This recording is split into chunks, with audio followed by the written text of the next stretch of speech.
يا أيها النبي إنا أرسلناك شاهدا ومبشرا ونذيرا وداعيا إلى الله بإذنه وسراجا منيرا وبشر المؤمنين بأن لهم من الله فضلا كبيرا.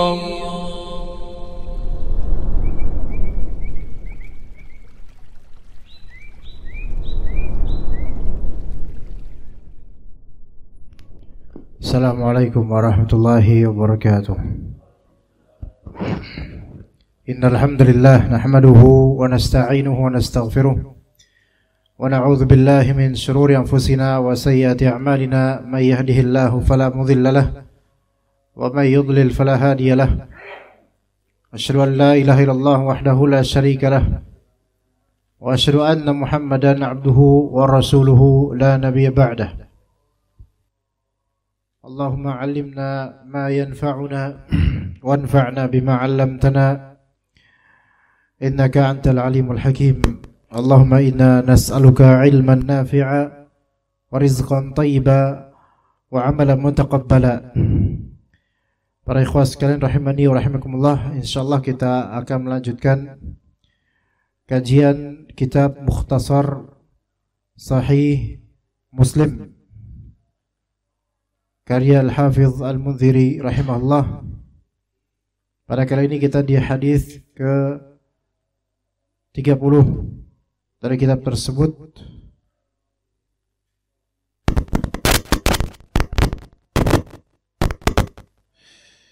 yaitu hadis tentang al-haya syu'bah minal iman, di bab al-haya'u minal iman, bab ke-15, yaitu bab rasa malu adalah sebagian dari iman.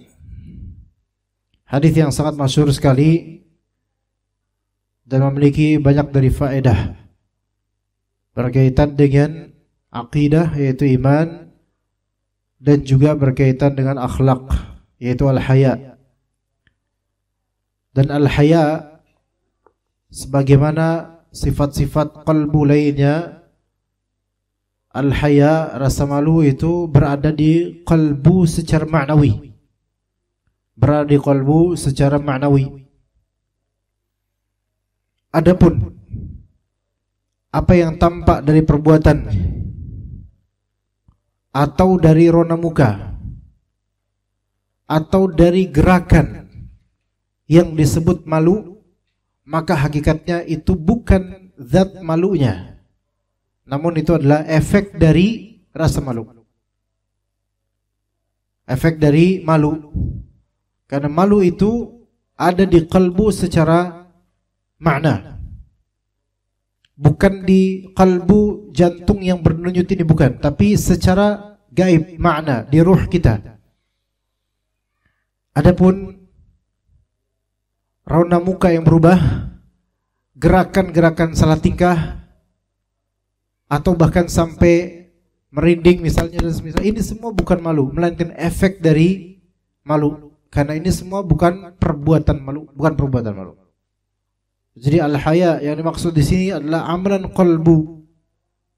Amalan qalbu yang ada di qalbu dan berefek pada perbuatan manusia, sikap, tingkah laku, bahkan gerakan-gerakan tubuh serta gejalanya. Dan kita dikatakan dalam bab ini al-haya'u minal iman. Rasa malu min tab'id, merupakan sebagian dari iman. Menunjukkan bahwasanya perasaan itu bisa merupakan bagian dari iman. Perasaan baik rasa malu, ya. Kemudian rasa ingin berhasrat untuk beramal soleh, ini semua ada ganjaran dari Allah. Dan perasaan lain yang buruk itu juga ada bagian dan temanya dalam agama Allah Azza wa Jalla. Seperti rasa sombong, rasa dengki dan semisalnya, maka ini semua lawan dari iman, merupakan kemaksiatan. Maka bab ini bab yang sangat penting. Babul haya'i minal iman, bab rasa malu adalah sebagian dari iman. Hadis ini an Abi Hurairah radhiyallahu anhu qala Rasulullah SAW, al-imanu bid'un wa sab'una aw bid'un wa sittuna syu'bah, fa afdaluha qawlu la ilaha illallah wa adnaha imatatul adha 'anit tariq wal haya'u syu'batun minal iman. Kata Nabi sallallahu alaihi wasallam, al-imanu bid'un wa sab'una syu'bah. Bid'un wa sab'una syu'bah. Iman itu adalah bid'ah, yaitu antara 3 sampai 9 atau 3 sampai 10. 3 sampai 10, 3 sampai 9. Wa sab'un, 70 sekian. Berarti entah 73, 74, 75, 76, 78 sampai 79, entah yang mana. Pokoknya iman itu cabangnya ada 70 sekian. Dalam riwayat lain, bid'un wa sittuna syu'bah, 60 sekian dari syu'bah, 60 sekian dari 60 sekian cabang. Jadi ada dua redaksi. Imma redaksi pertama 70 sekian cabang, atau redaksi kedua 60 sekian cabang, dan kedua-duanya adalah kitab Sahih Bukhari atau Muslim. Al-imanu bid'un wa sab'una, atau juga bid'un wa sittuna syu'bah. Dan kemudian fa afdaluha qawlu la ilaha illallah. Iman yang paling afdal adalah perkataan la ilaha illallah. Perkataan la ilaha illallah itu yang paling afdal. Menunjukkan iman ini bertingkat-tingkat, bercabang dan bertingkat. Antara satu dengan lainnya boleh jadi beda tingkatan. Dan afdalnya adalah la ilaha illallah, yaitu menyatakan secara hak tiada yang berhak disembah melainkan Allah. Itu yang paling tinggi. Dan dikatakan di sini wa adnaha, dan yang paling rendah adalah imatatul adha 'anit tariq, yaitu menyingkirkan gangguan dari jalan. Imatah, menyingkirkan, memungut, menyingkirkan, menghilangkan. Al-adha, gangguan. 'Anit tariq, dari jalan yang dilampaui oleh manusia. Maka perhatikan lafal adha di sini jemaah. Bedakan adha dengan doror. Bedakan adha dengan madarat. Adha itu tidak membahayakan, tetapi bisa mengganggu saja. Adapun madarat levelnya lebih tinggi. Dia membahayakan. Walaupun orang itu ngerasa enggak terganggu, tapi madarat itu membahayakan. Madarat itu membahayakan. Walaupun orang itu terasa biasa aja.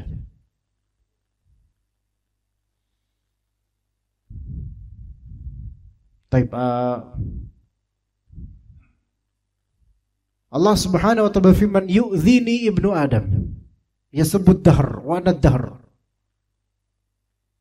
Anak Adam yu'dhini, menggangguku, karena anak Adam ini mencela masa, dan aku adalah pencipta masa. Mengganggu tidak mesti memberikan mara bahaya. Dan orang yang diganggu belum tentu juga merasa terganggu. Biasa aja, dia woles aja, biasa aja. dan enggak mendapatkan kesan apa-apa bagi dia. Makanya namanya idza adza. Selagi sholat misalnya berjamaah ramai dan ternyata banyak yang batuk, batuk. Maka ini batuk adalah adza, rintangan, halangan, gangguan. Dalam hadis Nabi SAW, malaikat itu juga terganggu dengan bau mulut seorang yang salat. Nah ini juga namanya adza. Tapi apakah semua adza dan gangguan ini memberikan mara bahaya? La, tidak. Tidak. Orang-orang kafir senantiasa mereka berupaya untuk memberikan ancaman kepada orang-orang mukmin sejak zaman Nabi SAW sampai sekarang. Apa kata Allah? La yadurrukum illa adza. Mereka tidak akan memberikan madarat kecuali hanya sebatas adza, gangguan sedikit kecil. Maka adza ini adalah gangguan dan rintangan yang kecil sebenarnya. Dan memungut adza, memungut rintangan dari jalanan termasuk bagian dari iman. Walaupun itu serendah-rendahnya iman, adnaha imatatul adza 'anit tariq. Kalau imatatul adza, memungut adza, rintangan kecil yang tidak membahayakan sebenarnya, cuman bagi rintangan kecil aja, itu dapat pahala karena itu iman. Apalagi kalau bukan sebatas rintangan, melainkan apa? Mara bahaya. Ya, gitu. Dan misal buang sampah sembarangan, itu banyak, bahkan mobil, level mobil tuh. Ya, apa buang bungkusan, apa bungkusan ciki atau tiba-tiba plok gitu keluar aja dari jendela mobil. Apakah ini bermadarat? Belum tentu. Orang yang lihat ya udah itu bungkusan jatuh selesai. Tapi berbahaya enggak? Tapi ini gangguan enggak? Ini gangguan. Orang enggak suka ngeliatnya. Maka ini adza. Mafhum mukhalafah gini. Pemahaman terbalik gini. Jika menghilangkan rintangan dan gangguan itu berpahala, maka membuat gangguan atau rintangan itu berdosa. Itu kata Syekh Utsaimin dalam Syarah Riyadhus Shalihin. Itu kata Syekh Utsaimin dalam Syarah Riyadhus Shalihin beliau. Kalau kita ditanya apakah buang sampah sembarang dosa? Jawabannya iya. Jawabannya iya. Apa dalilnya? Ini hadisnya. Termasuk bagian dari iman yang paling ringan adalah menyingkirkan adza, gangguan kecil dari jalan. Pemahaman terbaliknya, membuat gangguan walaupun kecil itu termasuk dosa. Membuat gangguan. Kok menyingkirkan gangguan itu berpahala, maka membuat gangguan berarti dosa. Simple. Logika yang normal itu akan menyetujui ini. Maka kalau seseorang buang sampah dengan sengaja di kalangan yang sifatnya manusiawi, yang dilewati manusia, itu mengganggu manusia, maka ini apa? Berdosa. Iya, berdosa. Dan ini termasuk bagian dari misplace, yaitu zalim, tidak menempatkan sesuatu pada tempatnya. Ya. Sehingga pada asalnya manusia haram untuk mengganggu manusia lain.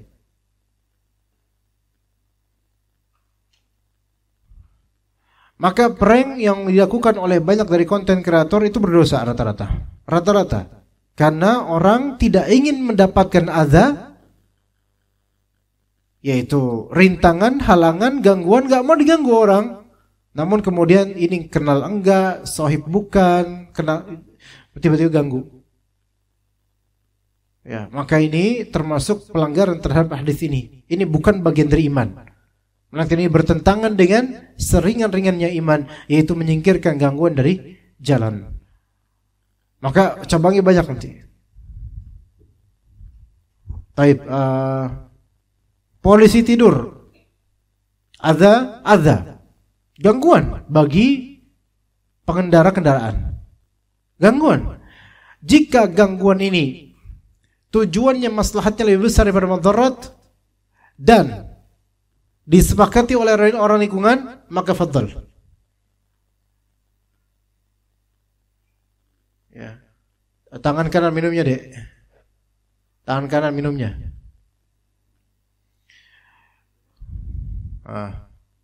Soalnya beberapa orang tua di sini ada yang kalau minum tangan kiri.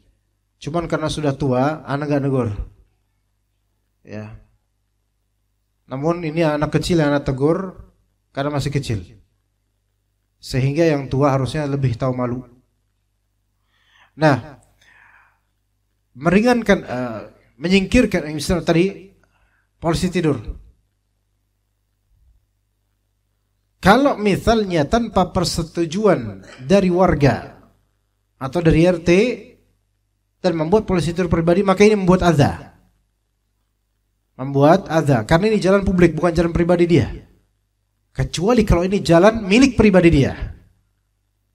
Beda, jalan publik di depan rumah itu jalan milik publik. Atau minimal kalau itu buatan swadaya ke masyarakat, maka apa yang dipasang di situ, itu perlu musyawarah. Kecuali antum beli jalan sendiri. Ini jalan anak, namanya nama antum, Haji Mustaqim, gitu. Nama antum tuh. Antum mau buat portal lagi, fadl, itu jalan antum. Fadl, itu jalan antum. Itu hak antum, itu belian antum. Fadl. Antum mau pakai portal, antum gembok, fadl. Karena itu jalan antum. Bahkan antum mau menyewakan jalan itu, fadl, karena itu hak antum. Syukur-syukur kalau antum wakafkan untuk umat, alhamdulillah.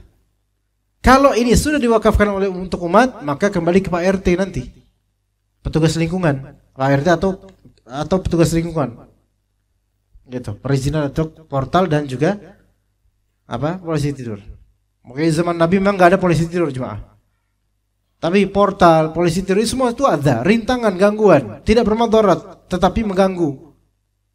Kalau tidak diperuntukkan untuk maslahat yang lebih besar, maka bisa berdosa. Tujuannya portal kan supaya apa? Satu, mencegah kemalingan, gitu kan? Itu satu, pasti. Yang kedua, menciptakan ketentraman di malam hari yang lebih afdal, gitu kan? Dan yang ketiga, untuk menghindari kecelakaan anak-anak yang berseliweran di jalanan. Misal, ini semua maslahat yang besar. Maka jika disetujui secara keumuman masyarakat situ untuk menanam portal atau masjid itu, maka fadal. Ini tidak masalah. Walaupun ini hakikatnya adalah adza, tapi ini adza yang memang diadakan untuk maslahat yang lebih besar dan lebih umum. Maslahat umum dalam kaidah fikih, maslahat umum itu lebih diunggulkan daripada maslahat pribadi. Maslahat umum lebih diunggulkan daripada maslahat pribadi. Contoh, kalau di komplek antum banyak yang terganggu dengan banyaknya kucing yang berseliweran dan antum pemelihara kucing, kemudian Pak RT menetapkan untuk dengan peraturan untuk kucing-kucing peliharaan wajib dikandangin, dan antum hobi melihara kucing. Ini maslahat syakhsi namanya, maslahat syakhsiyah, maslahat pribadi. Sementara maslahat umum, mereka ingin aman dari tai kucing dan semisalnya. Maka maslahat umum harus didahulukan dibandingkan maslahat pribadi. Artinya, jika ada peraturan seperti itu, maka wajib ditaati untuk maslahat umum. Adapun maslahat pribadi, lakukanlah selama tidak mengorbankan maslahat umum. Kaidahnya tadi, sebagaimana memungut rintangan di jalan itu berpahala, maka membuat rintangan buat orang lain dan gangguan untuk orang lain, maka itu berdosa. Maka kalau misalnya kucing kita itu ganggu tetangga, maka wajib bagi kita untuk mendidik kucing kita gitu, supaya bertakwa pada Allah. Ya ngandangin atau kita kasih pasir yang dia di situ gitu. Gimana caranya supaya dia tidak mengganggu? Karena ini kucing punya kita, peliharaan kita. Beda kalau dia kucing kampung yang mungkin seliweran semau mereka gitu. Itu bukan urusan kita. Gitu kan? Ya seperti itu jemaah sekalian. Cabangnya banyak. Dalam bermasyarakat ini juga masuk banyak ya. Dan ini bagian dari iman ternyata. Bagian dari iman. Dan bisa menjadi polemik di RT atau RW gara-gara apa? Kucing bisa. Jangan remehkan masalah ini. Karena orang sekarang tuh beda dengan orang dulu. Sekarang kadang ada orang salah langsung viralin. Ya. Bisa berapa urusan? Ya. Tadi hal ini penting untuk dan ketika misal nih di antara kita ada yang punya kucing, nasibnya seperti ini, suka dengan kucing-kucing yang ada, namun ada peraturan seperti ini dikunci, dikandangin dan semisalnya, kita keberatan. Kita harus melihat gimana mizan syar'i dalam masalah ini. Jangan cuman pakai perasaan. Jangan cuman pakai keinginan untuk berekspresi bebas dengan hobinya. Jangan mementingkan maslahat individual belaka. Tapi pikirkan bahwasanya kita tidak hidup sendirian di sini, melainkan ada saudara-saudara kita kaum muslimin, bahkan non muslim juga dari tetangga-tetangga kita yang mereka masing-masing punya hak bertetangga. Punya hak. Ya nanti insyaallah akan kita sebutkan di hadis ke-32 biiznillah taala. Kita lanjut ke hadis 31 dulu. An Abi Qatadah radhiyallahu anhu, dari Abu Qatadah radhiyallahu anhu, beliau berkata, "Kunna 'inda Imran bin Husain radhiyallahu anhu fi rahtin minna." Kami pernah bersama Imran bin Husain radhiyallahu anhu. Kami beberapa orang.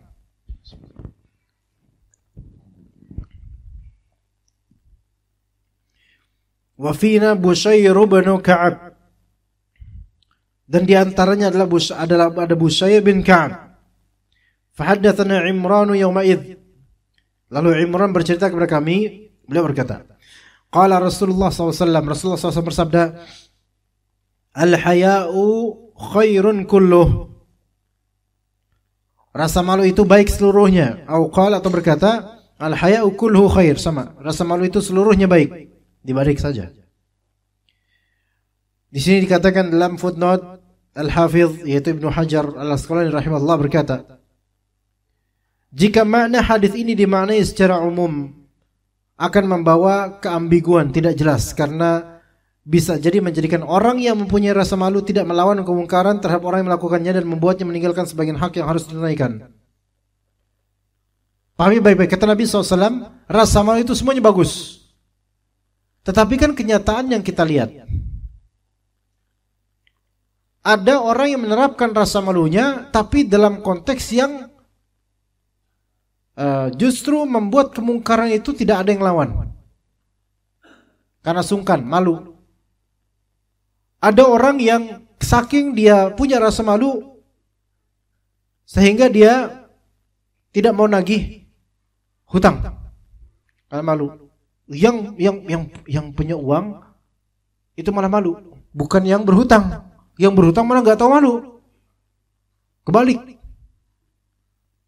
Ini gimana menempatkan malu yang kata Nabi al-haya'u kulluhu khair. Rasa malu semuanya baik. Kalau dikatakan ini semua baik, maka orang zalim akan merajalela dong. Orang-orang yang enggak mau bayar hutang akan melakukan jumawa dong. Gimana tuh? Di sini Al-Hafidz Ibnu Hajar menyatakan seperti itu, kalau makna secara umum begitu saja akan membawa ketidakjelasan nanti. Maka jawabannya bahwa yang dimaksud malu pada hadis ini adalah yang sesuai syariat. Berarti timbangannya syariat, perlu ilmu, bukan sebatas perasaan.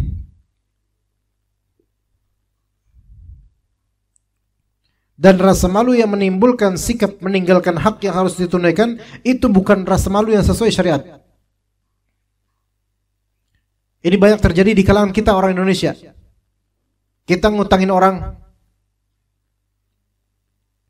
udah tenggat waktu berbulan-bulan nggak pernah kita tagih. Karena apa? Malu mau nagih. Salah, nggak sesuai syariat. Ini sesuai perasaan iya, sesuai uruf iya, tapi tidak sesuai syariat. Kata Nabi SAW, unsur akhaka zaliman atau mazluma. Tolonglah saudaramu yang zalim dan yang dizalimi. Yang dizalimi jelas, tapi yang zalim seperti apa? Dia mau melakukan kemungkaran, antum cegah.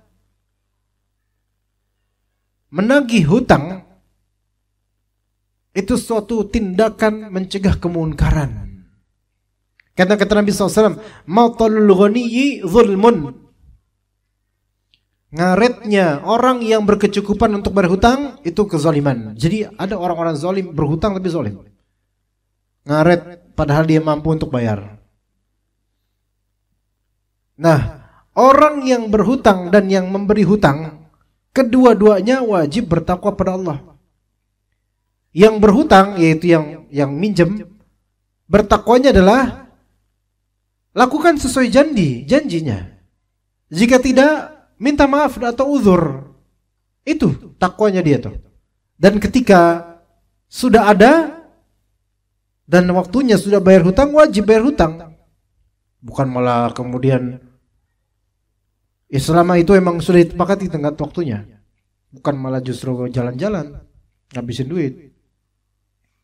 Jadi bertakwa bukan hanya yang berhutang saja sekarang. Yang memberi hutang pun perlu bertakwa. Yaitu dengan menagih orang yang berhutang padanya. Jika memang sudah tenggat waktunya atau lewat darinya, tagih dia. Oke lah, mungkin sebulan nggak nagih, 2 bulan, 3 bulan nggak nagih, subhanallah. 3 bulan nggak nagih nggak jadi berarti antum tidak menolong saudara antum sendiri. Maka hak dan jangan malu, hak seseorang yang penghutang menagih hutang saudaranya.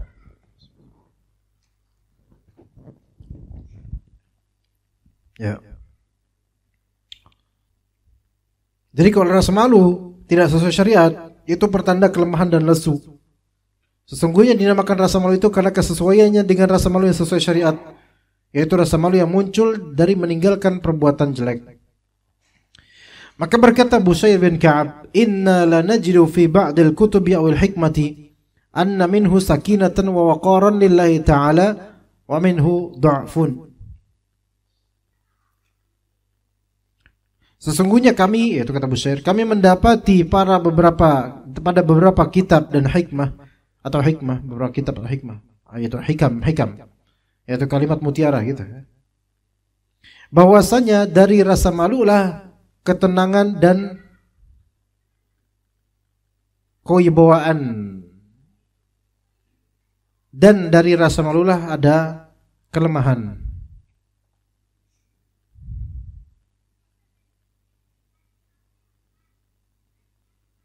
Ya. Jadi ada orang karena malu maka dia lebih tenang dan lebih berwibawa, mana bagus. Tapi ada orang gara-gara dia malu lemah. Seperti dikatakan 2 mim, mimani la yata'allaman, 2 mim yang tidak belajar, 2 mim yang tidak menuntut ilmu. Yang pertama mustahi, orang yang pemalu, dan yang kedua mustakbir, orang yang sombong. Pemalu dan sombong sama-sama tidak menuntut ilmu. Karena orang yang pemalu menuntut ilmu, lemah dia. Lemah. Dia malu ke majelis ilmu. Lemah. Ya. Jadi malu yang tidak diterapkan sesuai syariat itu adalah kelemahan.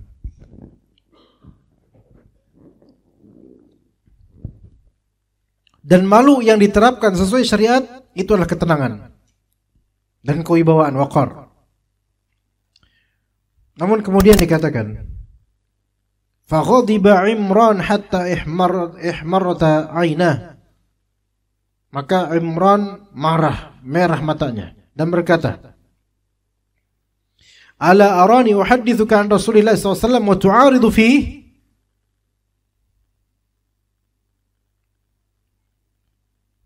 Tidakkah engkau melihat aku menceritakan hadis dari Rasulullah, lalu kau menyanggahnya dengan perkataanmu? Rasulullah bilang, al-haya'u khairun kulluh. Semua rasa malu itu baik, tapi kamu malah mengatakan kami baca kitab-kitab dan juga beberapa perkataan bijak bahwasanya malu itu ada yang baik, ada yang buruk gitu loh. Itu marah kemudian Imran bin Husain. Ya. Kamu ini saya ngomong kata Rasulullah, kamu malah kemudian bikin-bikin sendiri, ya gitu. Fa'ada Imran al-hadis. Imran mengulang kembali hadis tadi. Innal haya'a khairun kullu. Semua rasa malu baik semuanya. Maka Busyair mengulang lagi kalimat itu. Ya, ada yang baik, ada yang buruk. Marah lagi Imran bin Husain. Fama zilna naqul, karena kayak gitu terus sampai kami mengatakan, wahai Imran, yaitu Abu Nujaid, an innahu minna Abu Nujaid, innahu la ba'sah bih. Dah. Dia itu orang kita, wahai Abu Nujaid. Dia itu nggak apa-apa. Udah, tinggalin ini.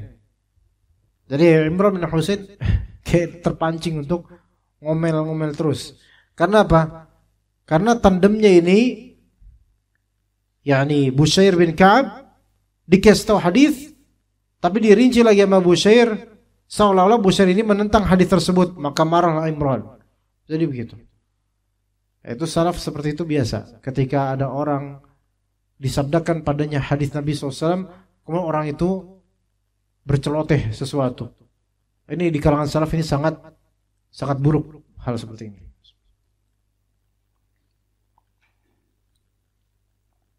Baik, ini tentang rasa malu yang sahihnya adalah rasa malu adalah bagian dari iman. Baik, kita menuju ke yang bab 16. Babun minal imani husnul jiwari wa ikramid dhaif. Bab termasuk iman bertetangga dengan baik dan memuliakan tamu. Bertetangga dengan baik dan memuliakan tamu. Hadis ke-32.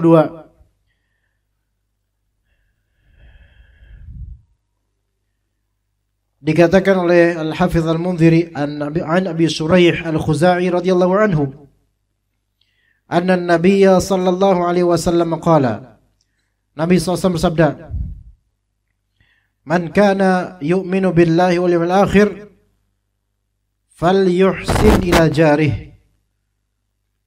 Siapa yang beriman kepada Allah dan hari akhir, maka hendaklah dia berbuat baik kepada jar, yaitu kepada tetangganya. Kita nanti lihat, bertetangga dengan baik itu merupakan bagian dari iman. Wa man kana yu'minu billahi wal yawmil akhir falyukrim dhaifahu. Dan siapa yang beriman kepada Allah dan hari akhir, maka hendaklah dia memuliakan siapa? Tamunya. Memuliakan tamu. Berbuat baik pada tetangga, memuliakan tamu. Wa man kana yu'minu billahi wal yawmil akhir falyaqul khaira aw liyasmut. Siapa yang beriman kepada Allah dan hari akhir, maka hendaklah dia berkata baik atau diam. Maka dikatakan oleh para ulama, lihatlah ketika dalam hadis atau ayat atau hadis penyandingan iman kepada Allah dan hari akhir itu berkali-kali, berulang-ulang di dalam Al-Quran dan juga hadis. Yu'minu billah wal yawmil akhir, billah wal yawmil akhir. Ada apa dengan dua iman ini? Bukankah iman itu ada 6 rukun iman maksudnya? Kenapa dikhususkan iman kepada Allah dan hari akhir di sini? Maka jawabannya setelah azan, tapi seperti belum azan.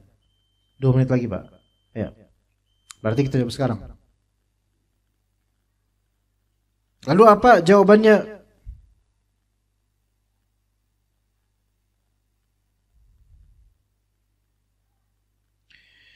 Beriman kepada Allah dan beriman kepada hari akhir Kenapa disandingkan? Tidak santat selainnya. Karena beriman kepada Allah itu dafi'. Beriman kepada hari akhir itu mani'. Dafi' itu pendorong. Mani' itu pencegah. Beriman kepada Allah itu menjadi pendorong kita untuk beramal soleh. Adapun beriman kepada hari akhir menjadi mani', pencegah untuk kita beramal soleh, yaitu beramal buruk. Maka hal yang paling membuat kita semangat beramal soleh adalah kita mengingat Allah. Dan hal yang paling bisa membuat kita tercegah dari amal buruk adalah kita akan dibalas. Itulah fungsi dari adanya iqtiran atau sandingan iman kepada Allah dan hari akhir di Al-Quran dan Sunnah. Seseorang ketika dia ingin menjalani ketaatan agar dia semakin semangat, dia yakin bahwasanya Allah akan mengganjarinya. Iman kepada Allah. Dafi' itu pendorong. Iman kepada hari akhir mani', yaitu mencegah. Mencegah dari maksiat. Karena akan balasannya di sisi Allah nanti di akhirat. Bahkan di dunia juga ada balasannya. Maka iman kepada hari akhir itu menjadi pencegah perbuatan munkar dan maksiat. Ya. Makanya salat itu jangan ingat dunia, tapi ingat agama Allah, ingat lafal-lafal yang difahami, dan ingat hari akhir. Karena salat itu inna salata tanha 'anil fahsya'i wal munkar. Salatlah yang menjadi pendorong, salatlah yang menjadi pencegah dari kekejian dan kemungkaran. Makanya salat orang yang betul-betul ingat akhir di salatnya, itu akan tercegah dia dari perbuatan kemungkaran. Adapun salat orang yang tidak ingat akhirat, hatta dia hafiz Al-Quran, ya, maka salat tidak mencegah dia dari kemungkaran dan kekejian. Tapi kita lanjutkan insyaallah setelah ada nanti insyaallah. Sallallahu.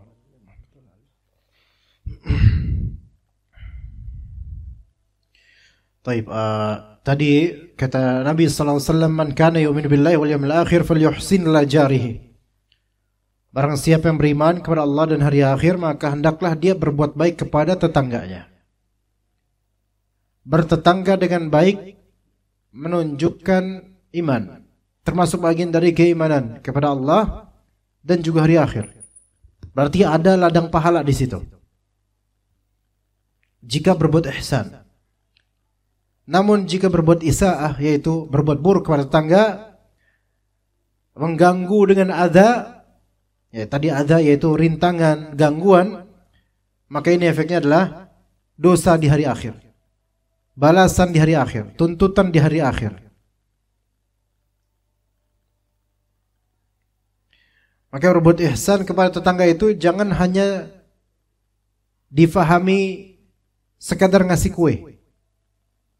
Karena dalam hadis Nabi SAW lainnya dengan redaksi lain, fala yu'zi jarahu, janganlah dia menyakiti tetangganya. Kalau berbuat ihsan iya tapi nyakitin juga, maka ini ada sisi pahala iya, sisi dosa iya. Dan betapa banyaknya tetangga yang hanya mengingat keburukan kita dibandingkan kebaikan kita. Tapi Allah Ta'ala Al-Hakim Al-Khabir, Allah Ta'ala yang maha bijaksana. Kalau kita berlaku semampu kita berbuat baik, kalaupun ada kekurangan kita yang mengganggu mereka, yang itu tidak kita sengaja, maka Allah Ta'ala sebaik-baik Ahkamul Hakimin, sebaik-baik yang memberi keputusan.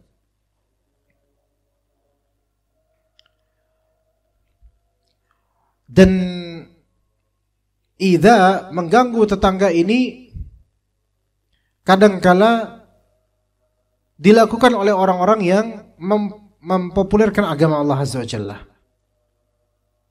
dengan speaker-speaker dan semisalnya, yang tidak semua orang ridho akannya. dan bahkan mengganggu, bahkan bisa bermadarat. Mengganggu orang yang lagi sholat tahajud misal. Lebih-lebih kalau misalnya di kuburan keramat dan semisalnya itu kadang-kadang haulan dan semisalnya, ya subhanallah. Dan di antara bentuk keburukan lainnya adalah mencegah atau menutup jalan demi acara-acara yang tidak darurat, bahkan acara-acara bid'ah. Acara-acara yang tidak darurat, bahkan acara-acara yang bid'ah sampai menutup jalan. Dan ini dilarang. Kita jihad saja, kalau tidak ada kepentingan jangan nutup jalan. Apalagi acara yang sebenarnya acara yang bukan dari Islam tapi atas nama Islam. Atau memang ini acara Islam, namun kenapa harus pakai tutup jalan? Karena padahal tidak darurat. Tarawih misalnya, orang bagi-bagi tarawih, nggak harus di masjid ini. Dan jika DKM atau panitia masjid melihat membludak, maka larang orang untuk sholat, sisanya nggak boleh sholat sini, pergi ke tempat lain. Karena apa? Kita itu ibadah tidak dengan cara menzalimi orang lain yang mau lewat. Dan orang yang mau lewat kehalang, susah lagi, bisa aja dia misu-misu dan mendoakan keburukan atau laknat. Ya. Hadis tentang al-la'inain, jauhilah oleh kalian dua hal, ittaqul la'inain, jauhilah oleh kalian dua hal yang mengundang laknat orang. Di antaranya al-baraz fi tariq, yaitu di jalanan orang. Orang lewat belum tentu keinjek, tapi orang kesel lihatnya. Padahal ini kecil. Enggak segunung kayak kebo gitu, enggak, ini kecil. Dia tahu nih. Ini tanya orang nih, saya tahu nih orang berak di sini nih. Hah? Atau dia berak di halte. Kesel orang. Pantesan banyak lalat, baunya kayak gini, ternyata ada yang beol di situ. Orang bakal kesel kan? Bakal kesel. Ini membuat rintangan di jalanan, yang kayak tadi yang masalah imatatul adhan tarik, menghilangkan rintangan di jalanan atau gangguan di jalanan. Ternyata ini kaitannya dengan iman kepada Allah dan hari akhir. Masalahnya sekarang ada orang-orang yang pengen beriman, pengen betul-betul ke Allah, pengen dapat pahala di hari akhir, tapi cara yang dilakukannya justru membuat orang kesel. Keselnya ini bukan karena apa? Kesel karena hak mereka untuk lewat dipotong. Kalau tidak darurat jangan. Ya, kadang-kadang sengaja dipotong supaya kelihatan besar. Ya, kadang-kadang nggak mikirin parkiran itu nggak nyanggup. Akhirnya depan rumah warga jadi parkiran. Hanya demi haulan, yang itu bid'ah, nggak ada dalam Islam. Nggak ada ulang tahun 1 tahun kematian fulan, nggak ada dalam Islam. Ya ada, tapi diada-adakan. Yang mengadakannya itu akan ditanya di hari akhir, syariat siapa yang dipakai. Nah, kemudian parkiran-parkiran, jalanan swadaya, jalanan umum, bahkan jalan pemerintah, yang sejatinya itu untuk umum kaum muslimin atau manusia pada umumnya untuk lewat, hak mereka nggak bisa. Bahkan sahibul bait, penduduk asli situ, mau nggak mau harus wajib untuk merelakan jalan depannya jadi parkiran. Keluar susah.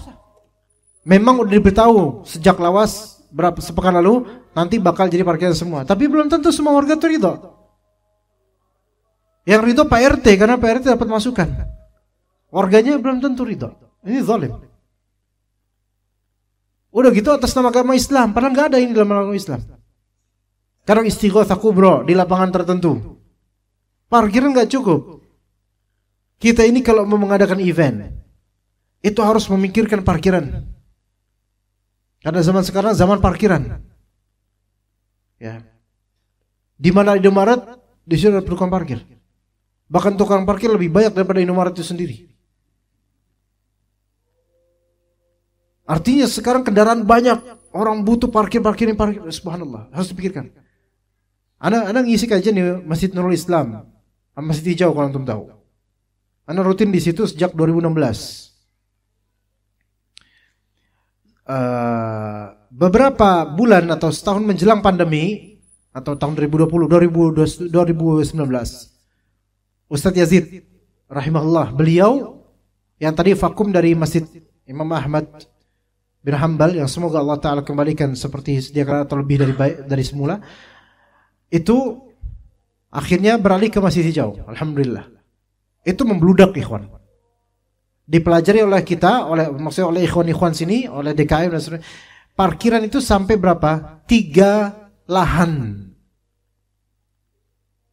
Sampai ada di antara jemaahnya yang jauh-jauh dari Bandung, dari mana pakai bis.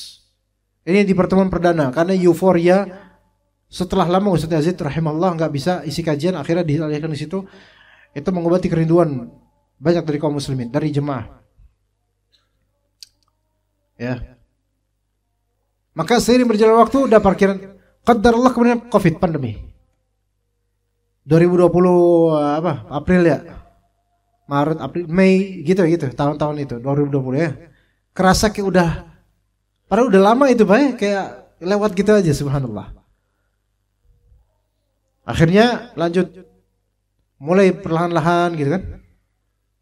Dan perlahan pula lahan-lahan parkiran itu mulai dialihfungsikan oleh pemilik tanah. Bikin ini, bikin itu, sehingga lahan nggak ada. Dan kita tahu beliau rahimahullah jika diundang kajian sangat susah. Nggak sembarangan untuk mengundang beliau untuk isi kajian di tempat manapun. Nggak sembarangan. Karena beliau pasti ada di antara pertanyaan beliau adalah parkirannya cukup nggak? Ini di antara ustadz yang jarang mikirin parkiran. Di antara ustadz yang jarang dari ustadz mikirin parkiran. Apalagi ustadz kayak ana. Karena itu aja udah cukup. Ya beda level lah gitu. Tapi beliau selalu mikirin parkiran. Kenapa? Karena hal ini bisa mengundang fitnah. Inilah dai sunnah seperti ini jemaah. Maksudnya dai sunnah dengan level yang memang bisa menyudut massa, memikirkan fiqhul ma'alat, memahami ma'alat. Hal ini bakal konsekuensinya apa? Ini bakal itu orang tua tuh kayak gitu. Orang tua tuh kayak gitu. Kita yang muda-muda, sebenarnya sini banyak orang tua ya, maksudnya anak saya ya. Kita di sini anak bersama beberapa menurut ini, kita kadang memutuskan suatu perkara nggak mikir ke depannya. Ya, tapi orang tua beda gitu. Makanya belum mikirin. Nggak sembarang ngundang. Coba lihat parkirannya. Ada berapa? Ini bukan sombong-sombongan, bukan. Menghindari madarat. Menghindari rintangan. Jangan buat orang-orang terintangkan dari jalanan. Itu aja waktu itu kajian di sana, itu ketika selesai majelis, macetnya minta ampun. Padahal biasanya nggak pernah. Itu aja kita udah pada panik itu. Bukan panik gimana, tapi khawatir. Khawatir ini bakal ada pengadu domba. Nggak mudah. Tapi kalau kita lihat saudara-saudara kita yang mereka tidak memikirkan hal kayak gini, wah langsung aja, belum apa-apa udah bikin baliho. Belum disetujui RT udah bikin selebaran besar. Istighosah kubro. Iya, padahal nggak ada apa-apa. Yang harus diistighosahin tuh orang ini sebenarnya. Haulan ini, haul akbar. Kemudian ya Allah, Anda sampai ngelihat ikhwan, gang-gang itu udah sempit jadi parkiran semua. Ini warga dikira kecoa apa? Harus lewat sempit-sempit gitu? Lah itu kita warga asli situ, warga asli loh. Ceprot brojol di situ loh, padahal itu aja keluar rumah, keluar gang itu pinggul harus desekan sama motor-motor asing yang diparkir dempet-dempet itu. Dan semua pemilik sahibul motor ini semuanya mereka ke kuburan. Subhanallah. Dan itu kadang sampai malam. Dan setelah pesta, bukan pesta, itu apa namanya nggak tahu lah, haulan pokoknya, tahlil dan semisalnya, sampah berserakan mana-mana. Ini dosa nggak kayak gini? Dosa, ini dosa. Udah nggak ada ajaran kayak gini dalam Islam. Bikin dosa, nyusahin orang, maksa lagi. Udah gitu bayaran parkirnya ke siapa? Ke ormas, nggak ke warga. Lihat. Orang-orang kayak gini nanti ketika anti rezim teriak anti korupsi, ente semua koruptor akhi. Duit ente makan semuanya, nggak usah ngomong anti korupsi. Kita dianggap kecoa, ente pada tikus semua, koruptor semua ini. Korupsi lahan, korupsi uang lahan punya siapa dia korupsi. Warga yang kemudian mau lewat juga susah, akhirnya parkiran di mall parkirnya, bayar lagi. Nggak mikirin itu. Tuh lihat, ini bukan Islam, bukan maksudnya ini muslimun, tapi track yang mereka lakukan bukan track Islami. Hadis-hadis ini sederhana jemaah, tapi bawahannya cabang-cabang permasalahannya itu sampai hal-hal seperti ini. Ya maka kita bersyukur dengan syariat Allah Ta'ala yang benar-benar sangat indah, mencakup dan saleh, yaitu saleh baik untuk zaman lampau maupun sekarang maupun masa depan. Islam itu syariatnya Masya Allah, benar, akidahnya lurus. Antum tahu AI, Artificial Intelligence, mungkin belakangan hari dan akan kedepannya akan terkuak. Ini kan produk bukan buatan muslim, Mbak, ya nggak? Bukan buatan muslim, bukan. Tapi itu akan menjadi blunder bagi orang-orang kafir. Ketika mereka menggali data dan info melalui AI tentang agamanya Nasrani, Yahudi, itu malah AI itu lebih beriman daripada mereka. Iya, sampai ada booming juga masalah, menurut AI ini ditanya apakah Jesus is a God or a messenger. Messenger bukan messenger Yahoo, bukan, maksudnya prophet. Apakah dia Tuhan atau Rasul, utusan? AI aja bilang dia adalah utusan Tuhan, bukan sebagai Tuhan. Itu AI loh. Yang buat sifat Nasrani. Bingung sendiri lah. Ente durhaka sama aneh kan gitu. Tuh. Dan fakta-fakta lainnya akan terkuak, subhanallah. Kalau misal yang buat YouTube adalah Pak Idrus, dosanya banyak Pak Idrus. Karena di YouTube banyak aurat, pornografi dan seterusnya Pak. Tapi Allah kasih yang buat YouTube, yang buat media sosial, yang buat ini, yang buat itu adalah orang musyrik atau orang kafir. Yang menikmati orang muslim, yang dapat dosanya siapa? Orang kafir juga. Jadi apa yang mereka invent itu akan menjadi blunder tersendiri buat mereka. Dan syariat Allah akan menjadi diakui nanti. Sampai Nabi Isa alaihissalam turun ke bumi ini nanti suatu saat di hari menjelang hari di akhir zaman nanti, menumpas Dajjal, membunuh babi dan mendakwahkan tauhid. Orang-orang ahli kitab dari kalangan Nasrani yang tidak menjadi pengikut Dajjal itu pasti akan beriman kepada Nabi Isa dan syariat Allah Ta'ala akan tegak nanti pada waktunya. Tapi jangan tergesa-gesa, insyaallah Ta'ala. Ya itu yang bisa anda sampaikan, mudah-mudahan manfaat buat anda juga antum. Barakallahu fikum jami'an. Wa sallallahu ala nabiyyina Muhammad wa ala alihi wa sahbihi ajma'in. Subhanakallahumma bihamdika asyhadu an la ilaha illa anta astaghfiruka wa atubu ilaik. Wassalamualaikum warahmatullahi wabarakatuh.